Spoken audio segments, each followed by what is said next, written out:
As a child, Christmas for me was a very special time. And synonymous with Christmas for me is the smells and the aromatics that comes from Pepperpot, which is Guyana's national dish.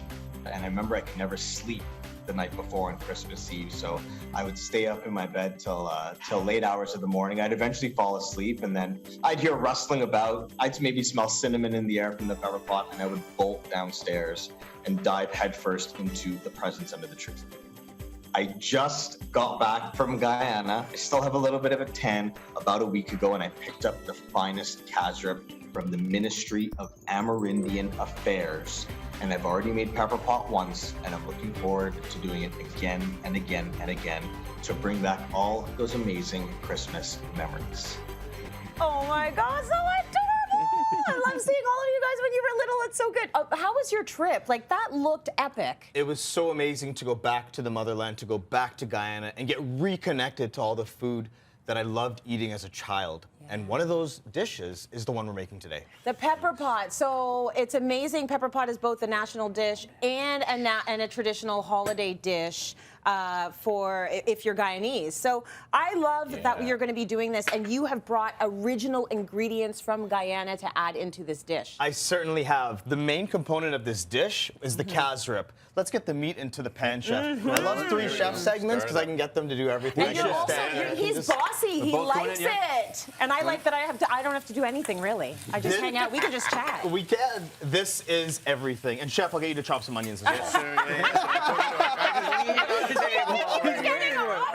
He's like, all right. This is the main component of Pepperpot, which is a stew.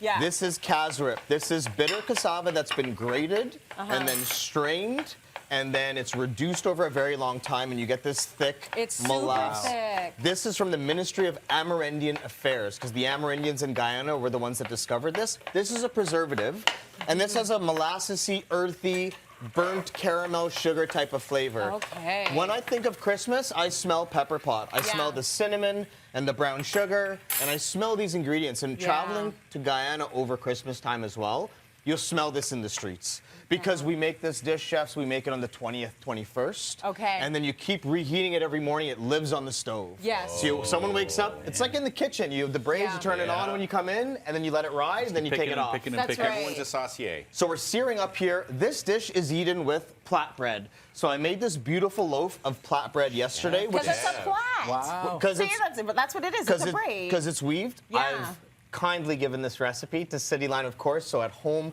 you can make this. Special. And I'm going to get Chef to slice some up. We have some toasted as well. So now we have our meat going on over here. You know how crazy I am about seasoning. Yeah, you bet. Yeah. Did you tell us what the meat is? I'm using beef, which is traditional. Yeah. And I didn't grow up with beef at home. I grew up with lamb. Yeah. So now that, you know, I'm older and I've left home, I think people will get a kick out of this. You know, I'm eating prosciutto in the parking lot. Right. Yeah. Okay. They understand. Yeah, they get it. So we have that in there. Now, chef, you can pour in the cassareep.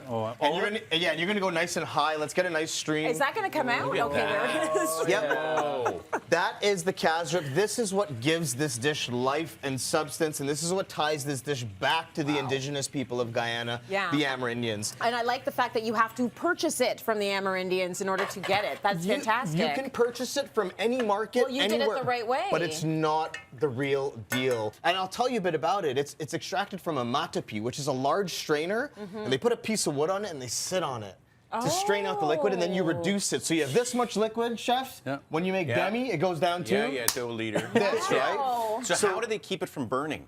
You just have to cook it at a very low temperature over a day or two and keep an eye on it. Because the sugar content is high. And it's also repetition. That's cool. You make this thing for 20, 30 years and you pass it down. Yeah. My cousin made she dried out some thyme for me. And then just like fenugreek or kasuri methi, which I use a lot in my recipes, rub it in between your hands to extract the flavors. That smells amazing. Yeah, and then we're gonna add in a couple cinnamon sticks. Just a couple. Wiri, just because you said that. Wiri peppers. These are fruity. These are hot like a habanero. This is my favorite pepper in the world. Yes, I'm Guyanese and I'm probably biased, but nonetheless, if I'm eating this dish, I want to taste this. So I'm going to throw them in, and then you can burst them if you want. And are they hot? They're hot, chef. Cloves go into the mix. Garlic You can just lean on it to crush it a bit. It's gonna melt, so it doesn't really matter. It's gonna cook for forever.